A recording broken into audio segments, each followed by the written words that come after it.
السلام عليكم. اليوم ان شاء الله راح نسافر بكم من مطبخ ملوكة للباكستان، وين راح نجيب لكم هذاك الطبخة تاع الحميصة.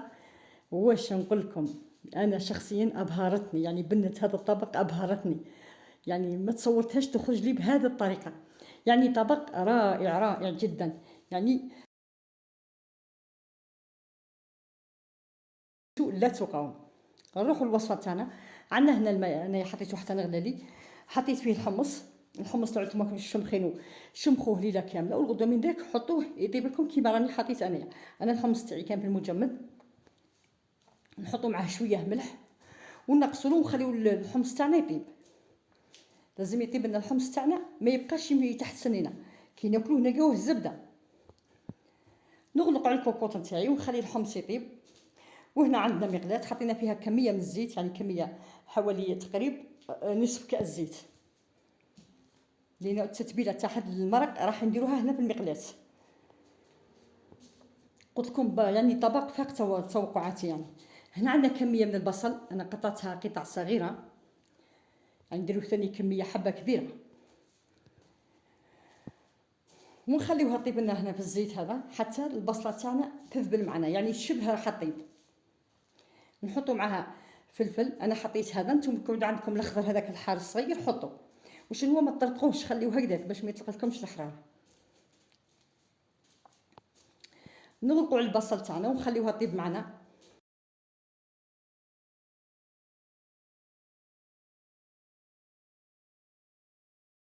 نزيدو نحطوا معها 3 سنات ثوم ثاني مقطعين قطع يعني صغيره جدا، نزيدو نخليهم يتقلاو مع البصل.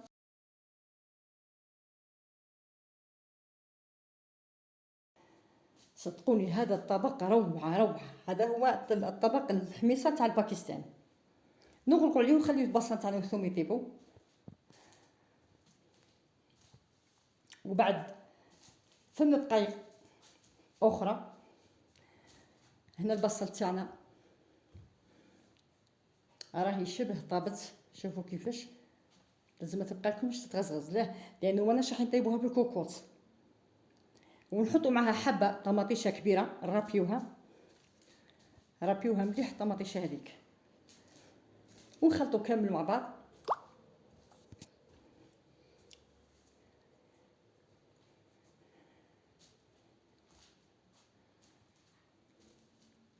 نحطوا شويه حشيش دبشه ومعدنوس، يعني كميه صغيره برك.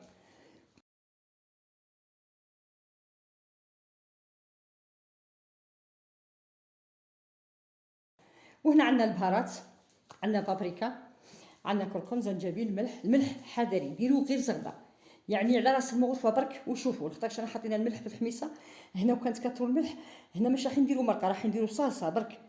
سما الملح ديروا غير شوي.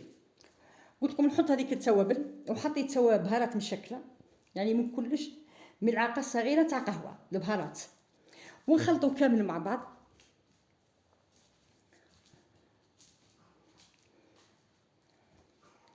وهنا شوفوا راهي تغلي معايا هذيك الصلصه. هنا عندي حوالي كاس ماء، نحط فيه نصف ملعقه طماطيش مصبره. نحلوها مليح في هذاك الماء يكون دافي، نحلو فيه الطماطيش تاعنا كيما راني انا هكذا. شوفوا كيفاه، يعني كاس ماء صغير برك. ونحطوا على هذيك الصلصه. لازم البهارات نتاعنا يطيبوا هما والبصل. لازم كي تحطوا الاكل تاعكم ما تجيش ريحه البهارات مازالت فيها. شوفوا قداه الكميه تاع الماء هذه، طيب لنا البهارات نتاعنا كامل، وطيب لنا البصل تاعنا ذاك والثوم. يعني طريقه روعه ما شاء الله، طريقه تحفه، وما فيهاش تعب، وما هيش مكلفه. ومادام الدجاج واللحم راهم غاليين، راح ان شاء الله نحط لكم غير الاطباق السهله واللي تناولوها كامل ان شاء الله. هنا نخليو هذيك الصلصه تعقد معنا، ونجيو الحمص اللي راهو طاب معنا. قلت لكم الحمص لازم نحتاجوه طيب، وكي طيبوا الحمص تاعكم لازم تكون الغاز قليل وطولوا بالكم عليه. نحطوا كميه يعني صغيره، زوج غراف نحطوهم هما بالماء تاعهم في الاشوار هذا راكم تشوفوا فيا، ونروحوا نرحيهم حتى نرجعوهم كريمه.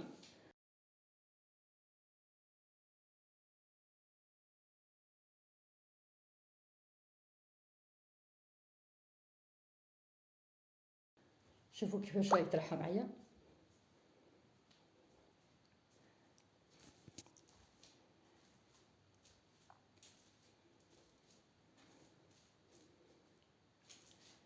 هنا بعد ما رحيتو شوفوا كيف تحصلوا عليه. هاي كريمه. نروحوا مباشره نحطوه على هذيك الصلصه اللي راهي انا طفيت عليها وجدت معنا. كي نحطوا عليها الصلصه ونعاودوا نشعلوا عليها ان شاء الله. شوفوا قد كيف تحصلوا على الصلصه. لذلك انا قلت لكم ما تكثروش الملح. كون تكثروا الملح راح تجيكم هذه الصلصه مالحه، ما عندكمش واش ديروا لها من بعد. نحطوا هذيك الكريمه تاع الحمص اللي رحيناها امامكم، نحطوها كامل. شوفوا كيفاش ما اجمل هذا الطبق، يعني ما اجمله. ونروحوا دركا نحطوا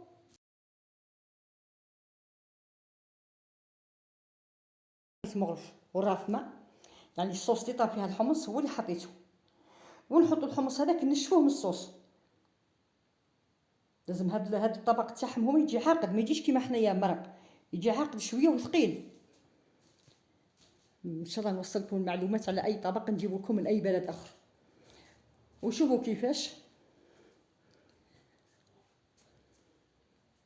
ونخليو هذاك الحميصه تاعنا تزيد تعقد مع الصوص هذيك اللي زدناها واحد 5 دقائق. نقصوا الغاز ونخليوه حتى نتحصلوا على مرق قلت لكم ثقيل.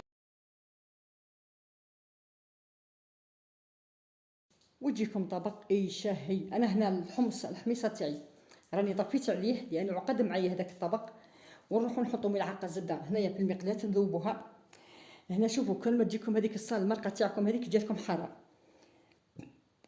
عفوا هنا مع الزبده ما تضيفوش بزاف الحراره، ضيفوا غير يعني كميه قليله من البابريكا الحاره، فلفل حار، فلفل حمار كما نقولوا. ولا جاتكم المرق حاره كيما انا جاتني قد يعني. المهم كي ناكلوها نحسوا بها حاره مليحه. ما نحطش بزاف هنا الفلفل الحار، نحط غير شويه برك، يعني كان نزيدو تحطوا هنا الحراره وهذيك حاره مش راح تقدروا تاكلوها. كي لازم نديروا الحراره متوازنه. وروحوا مباشره نهزوا هذه الزبده كامل ونحطوها فوق هذيك الطبق تاعنا اللي حضرناه تاع الحميصه على الطريقه الباكستانيه. الزبده زادت له بنه على بنه، صدقوني والله زادت له بنه على بنه. شوفوا كيفاش تجينا هذيك المرقه خاثره وعاقده ما شاء الله.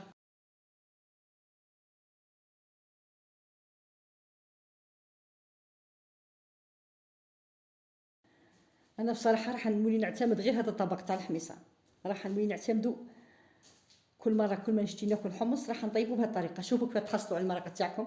الحميصه كل ما تكون طايبه الحميصه الطبخه تاعكم تجي بنينه. ونروح نحطوها في صحن التقديم بهذه الطريقه.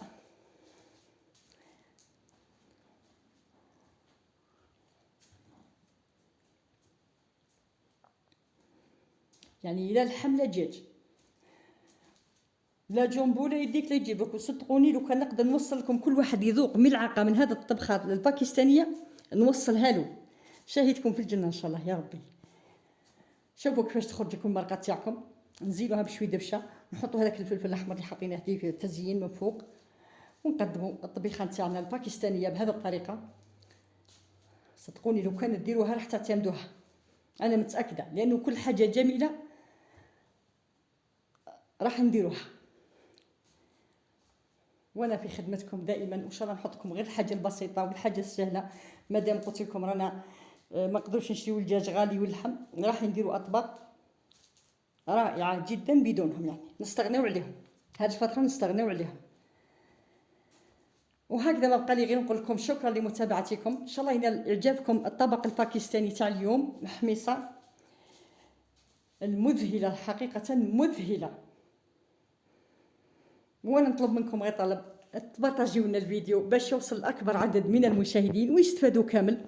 وما تنسوناش باللايك، وما تنسوش دعمنا في القناه. نحن في خدمتكم دائما. نلتقي في وصفات اخرى، والسلام عليكم ورحمه الله.